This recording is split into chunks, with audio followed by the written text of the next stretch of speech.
əxlaqsızlığın təbliğ olunduğu bir mənasız videoda bu zovnada konkret ünvan göstərilir bu əxlaqsızlığa. Və bu addıma bəraət qazandırmaq istəyən bir saqqallı gədə deyir ki, Azərbaycanın hər kəndində, hər küçəsində, hər dalanında belə bir xala var.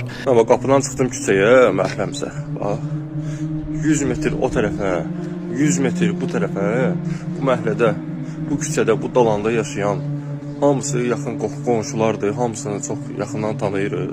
Mən deyirəm ki, burada yaşayan bütün analarımızın, bacılarımızın əlindən öpürəm, onların qeyrətli namusundan qurban olaram.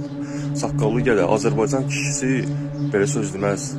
Və belə sözü deyən Azərbaycanlı ola bilməz. Mən görməmişəm ki, erməni Azərbaycan üçün belə bir söz desin.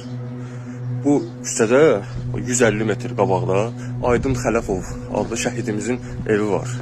Azərbaycanın hər kəndində, hər küçəsində şəhid anaları yaşayır, gözü yaşlı şəhid gəlinləri, bacıları yaşayır.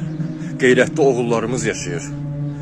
Ola bilər sən gözünü açıb elə hatədə böyümüsən, ancaq bunu bütün Azərbaycana sən çalaya bilməzsən. Bu əxlaqsızlığa bəraət qazandırmaq Azərbaycan kişisinə yarışmaz.